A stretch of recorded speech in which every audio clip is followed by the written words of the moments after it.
Our friends from other parts of Africa may not understand this.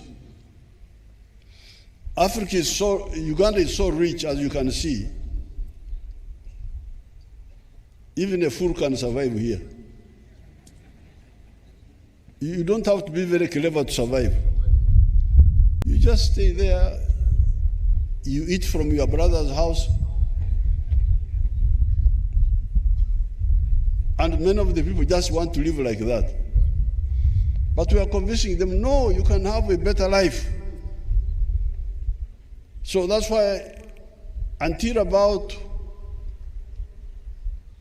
2013, by 1969, the families in the money economy were only 4%.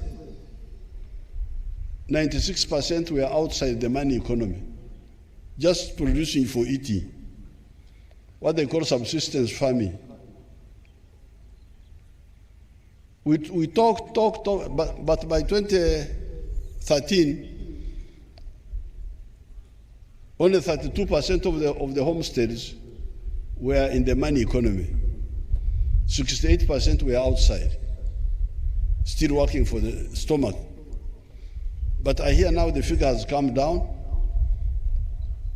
61% are now in the money economy. 39% are the ones still working only for the stomach. So, aim number one must be to make everybody go into money economy.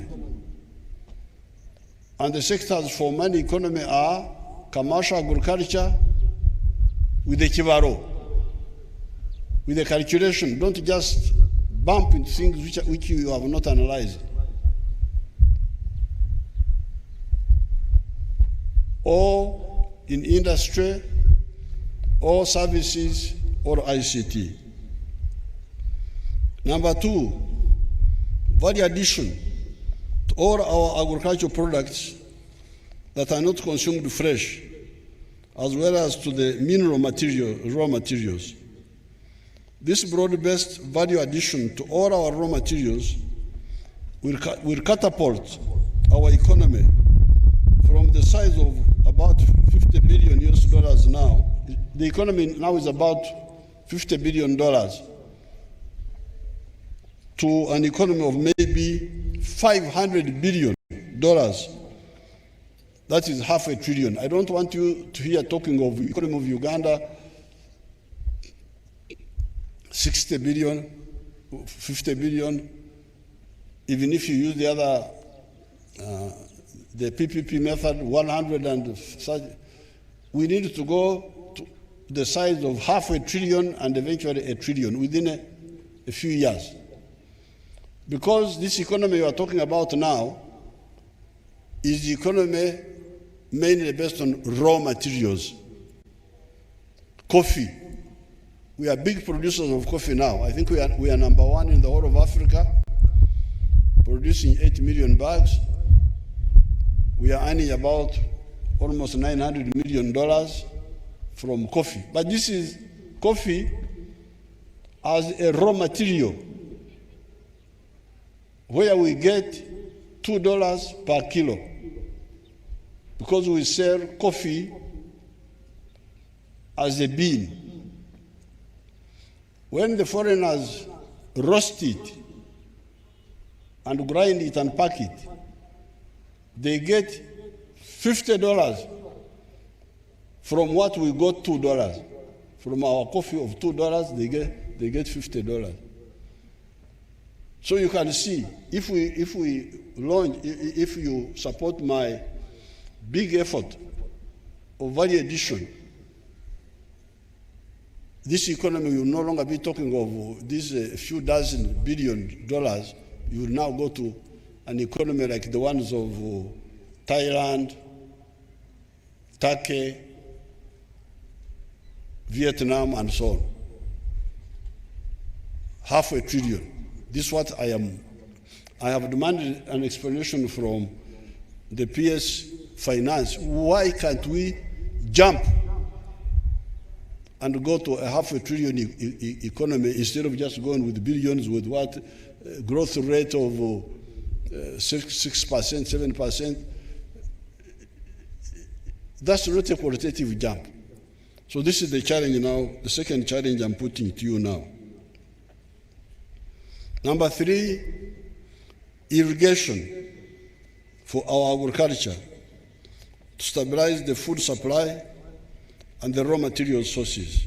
Because we have got a lot of rain, but sometimes it delays. And sometimes, and we always have 4 months of no rain. Like now, this is a Kanda, the small drought, January and February. But we can irrigate so that we produce both in the rainy season and also in the dry season, and also stabilize, make sure there is no erratic.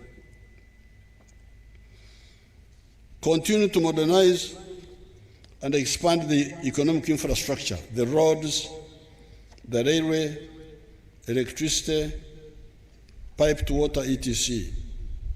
Number 5, continue to expand and modernize the social services infrastructure, schools, health centers, stadiums. Like here, we have not built stadiums ever since we came into government, because we were busy with so many other basics. The only stadium we built was the one of Nambole. It's not that we don't know, but we had so many things to deal with. We had lost so much time. But with time, we shall definitely come back to the stadiums. And I welcome Wanjisu Wasieba for his contribution. That's very good.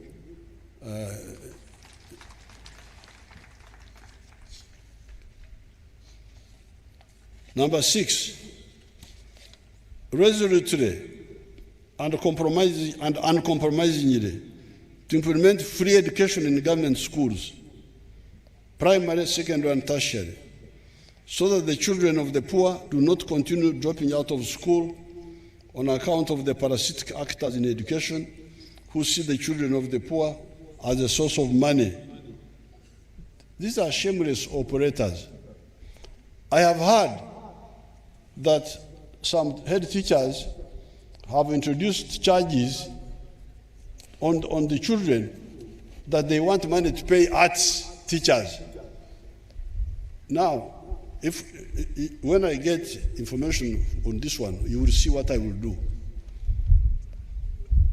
Those headmasters will not like what I will do.